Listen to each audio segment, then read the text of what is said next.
Hola, estás en el canal donde vive la historia antigua y los lugares olvidados revelan sus secretos.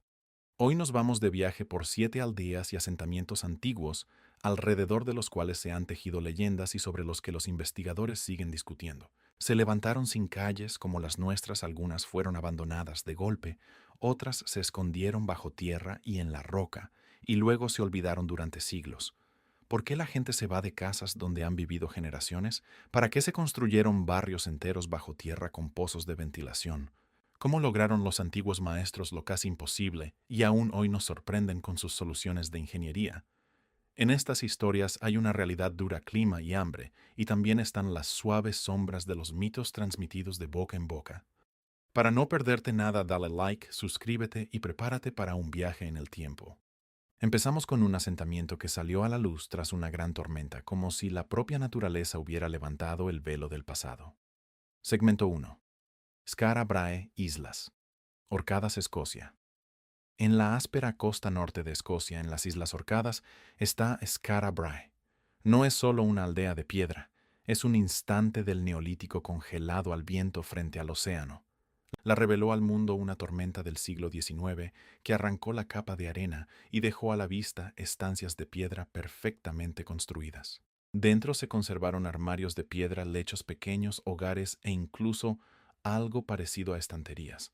Da la impresión de que los habitantes se marcharon con prisa y estaban a punto de regresar.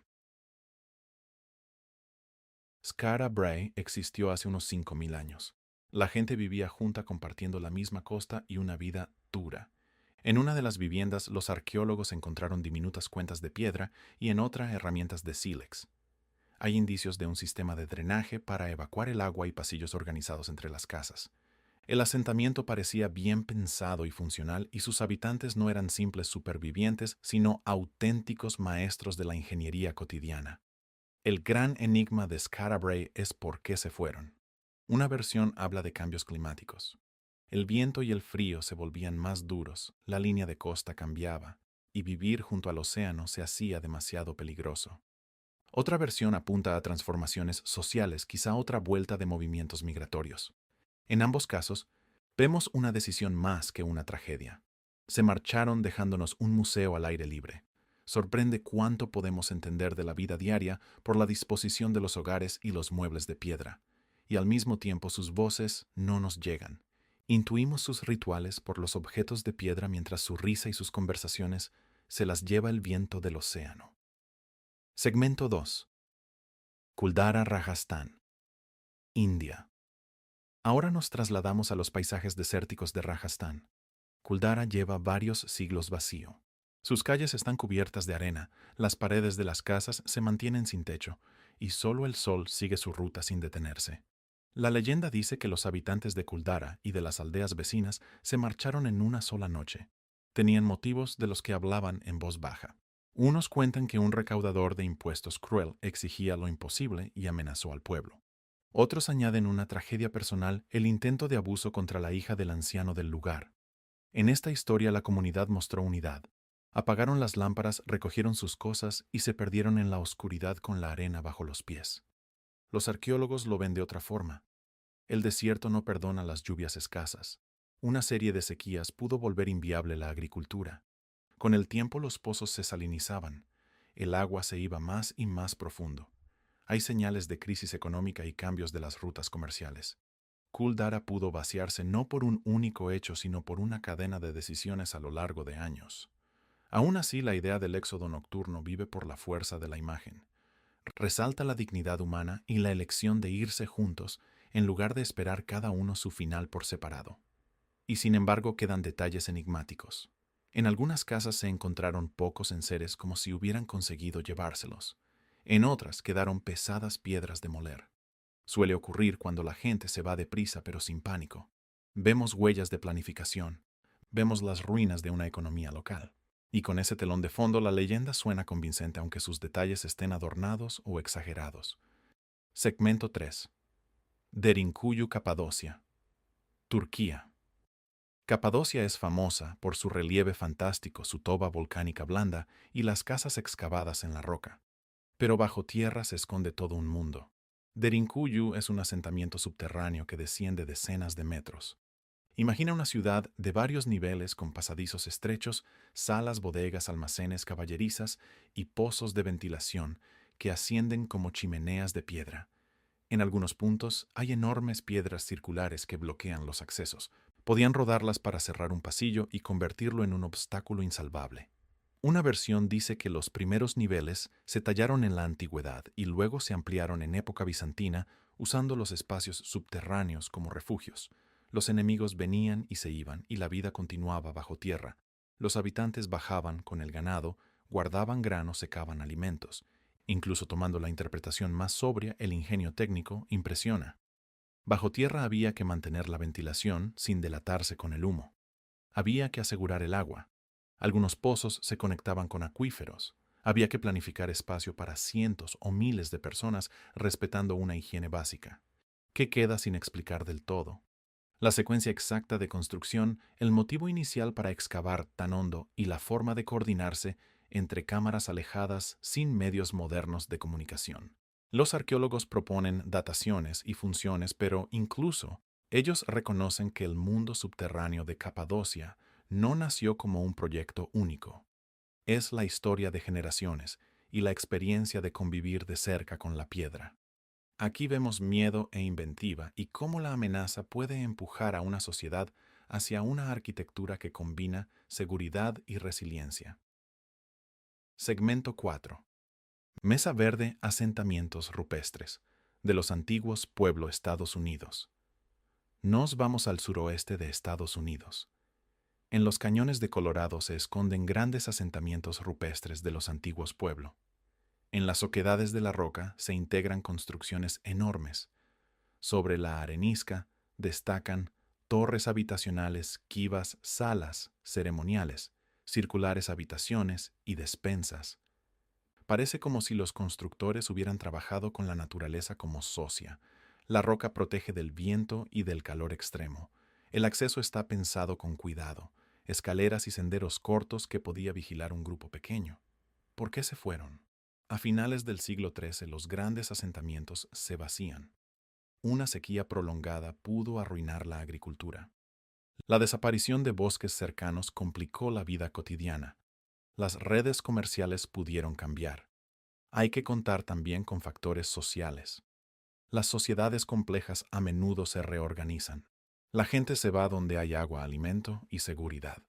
Y aún así queda la sensación de que la marcha fue definitiva. Aquellos lugares pasaron de hogares a ruinas sin retorno. Las viviendas de Mesa Verde asombran por la precisión del aparejo de piedra y el control del espacio. Algunos muros están nivelados con una exactitud impresionante.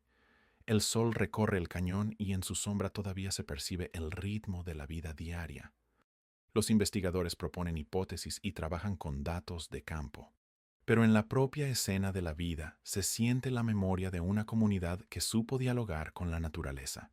Su silencio tras la marcha no significa desaparición. Los descendientes de los antiguos pueblos viven hoy y mantienen el vínculo con sus antepasados, integrando estas ruinas en un marco más amplio de su historia. Segmento 5. Çatalhöyük, Anatolia, Turquía. Si quieres ver una vida urbana temprana antes de las calles y de los planos que conocemos, mira Çatalhöyük. Es un asentamiento antiguo en la meseta de Anatolia donde los habitantes vivían en casas pared con pared. No había calles al uso. Se entraba por aberturas en el techo bajando por escaleras y se circulaba por las azoteas. Imagina la vida a nivel de los techos. Allí tenían lugar los encuentros, el intercambio y la logística cotidiana. Dentro pasaban aún más cosas. Bajo los suelos enterraban a los muertos. En los muros aparecen pinturas con figuras humanas, escenas de caza y motivos geométricos. En algunos espacios se exhibían cornamentas de toro como símbolo de fuerza o elemento ritual. La distribución revela un sistema de creencias complejo y una relación estrecha entre la casa y el linaje. Cocina, descanso ritual y memoria de los antepasados convivían en pocos metros cuadrados. El enigma de Çatalhöyük es cómo se organizaba esta sociedad sin una autoridad visible y sin calles. ¿Quién tomaba las decisiones de construcción? ¿Cómo resolvían los conflictos? ¿Cómo mantenían la salubridad con tal densidad? En las capas se ven huellas de renovación constante.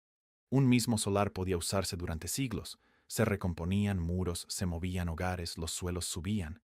Es un organismo vivo que acumula historia en su propia materia. ¿Por qué se abandonó al final? Tal vez el clima intervino de nuevo, quizás se agotaron recursos o cambiaron las rutas comerciales. Nos sigue costando explicar todo el conjunto de factores. Çatalhöyük nos enseña que puede haber ciudad sin calles y una comunidad que funciona como red de vecindad más que como jerarquía clásica. Segmento 6. Orongo, Isla Rapa Nui. En el borde rocoso de Rapa Nui, también llamada Isla de Pascua, está Orongo. Es una aldea ceremonial con casas de piedra muy bajas, entradas estrechas y techos de hierba. En las rocas cercanas hay cientos de petroglifos, entre ellos hombres pájaro y símbolos vinculados al culto del Tangata Manu. Una vez al año, los representantes más fuertes de los clanes competían por prestigio, descendiendo por acantilados, nadando hasta un pequeño islote y regresando con el primer huevo de un ave marina. El ganador se convertía en intermediario sagrado y su clan obtenía el poder durante un año. Orongo muestra un punto de inflexión cultural. Además de los moais que se alzan por toda la isla, aquí tomó forma un nuevo sistema de poder y de rituales. Las casitas de Orongo son pequeñas y estrechas, pensadas para estancias temporales durante las ceremonias. Miran al océano y hacia los acantilados por los que descendían los participantes. La propia topografía se convertía en escenario. ¿Por qué surgió este sistema y por qué desapareció? Se cree que la presión sobre los recursos y los cambios ecológicos de la isla obligaron a la sociedad a replantear sus símbolos y el modo de repartir el poder. El culto del Tangata Manu pudo ser un intento de estabilizar las relaciones sociales en tiempos de escasez. Luego llegaron las enfermedades y el contacto con el exterior, y Orongo perdió su papel. Hoy permanece como un museo al aire libre, recordatorio de la flexibilidad y el ingenio cultural. El enigma aquí no es qué pasó, sino cómo la gente reinventó su sociedad una y otra vez. Vemos las fachadas, conocemos los ritos, pero no oímos las voces interiores de quienes vivían entre la roca y el océano, con sus miedos, esperanzas y plegarias. Segmento 7. Ubar, la Atlántida de las Arenas. Península Arábiga. Las leyendas de la ciudad de Ubar, la llamada Atlántida de las Arenas, viven en la península arábiga desde hace siglos. Los textos antiguos mencionan a Hiram de las Columnas, una ciudad rica y altiva que fue tragada por el desierto. Los viajeros hablaban de caravanas que se internaban en las arenas y no regresaban, de hundimientos del terreno y de ruinas que aparecían tras las tormentas de arena. Durante mucho tiempo se pensó que era un mito. Pero a finales del siglo XX, gracias a imágenes satelitales y expediciones terrestres, se identificó en Shiz-er-Oman, un lugar donde se cruzaban antiguas rutas caravaneras.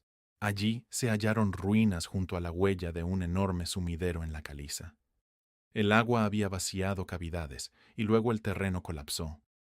El asentamiento pudo perecer por una catástrofe geológica y después el desierto lo cubrió. Aún se debate si Ubar fue una ciudad concreta. Tal vez fue un nudo comercial que cambió con los siglos y se degradó poco a poco. Quizá la leyenda reunió rasgos de varios lugares para crear la imagen de una urbe castigada por su soberbia. Aún así, las rutas vistas desde el satélite, los pozos antiguos y los fragmentos de muros ofrecen un cuadro convincente. Aquí vivió gente en el borde del mundo habitable, vendiendo e intercambiando incienso, tendiendo telas para dar sombra, y por la noche escuchando las canciones del desierto. El enigma de Ubar está en cómo mito y geografía se entrelazan en un mismo tapiz. Vemos cómo el folclore amplifica tragedias puntuales hasta hacerlas épicas. Observamos cómo el desierto disciplina la memoria. Cualquier intento de explicación tropieza con las arenas móviles que esconden y revelan historias a su capricho. 7 lugares, 7 ritmos de vida distintos. Piedra, arena, roca, aire subterráneo, viento del océano, bochorno del desierto y frescor del cañón. En cada uno hay razones prácticas. La gente reaccionó al clima, a los enemigos, a los cambios de las rutas comerciales, a transformaciones religiosas. Pero junto a lo racional siempre camina lo misterioso. Las leyendas no son solo adorno, cumplen una función social. Permiten explicar la partida, dan sentido a la experiencia colectiva y enlazan la pérdida del hogar con la historia del linaje y con la voluntad de los dioses. Conclusión. Cuando miramos aldeas antiguas, a menudo nos atrae la pregunta de por qué se fueron, como si marcharse fuera un fracaso. Pero quizá ahí está la sabiduría. Irse a tiempo cuando el agua se retira, cuando el bosque desaparece, cuando las paredes ya no protegen. Los asentamientos son como organismos vivos. Nacen, crecen, se transforman, y luego nos dejan huesos de piedra y pistas de historias. Skara Brae nos enseña a fijarnos en los detalles de la vida cotidiana y a respetar el trabajo de quienes levantaron un hogar en un mundo duro. Kuldara recuerda la fuerza de la comunidad y cómo el mito puede guardar la memoria de tiempos difíciles. Derinkuyu muestra cómo el miedo y la ingeniería crean un espacio único de seguridad. Mesa Verde habla de vivir en armonía con la roca y de lo frágil del equilibrio. Satal Hoyuk demuestra que se puede organizar la vida sin calles y sin una jerarquía evidente. Orongo revela la dinámica de los rituales y la capacidad de una sociedad para reinventar el poder. Ubar nos hace ver cómo mito y geología se entretejen y crean una imagen persistente en la mente de la gente. Si te ha gustado este viaje, dale like, suscríbete y cuéntame en los comentarios de qué otros asentamientos antiguos te gustaría que habláramos en el próximo episodio.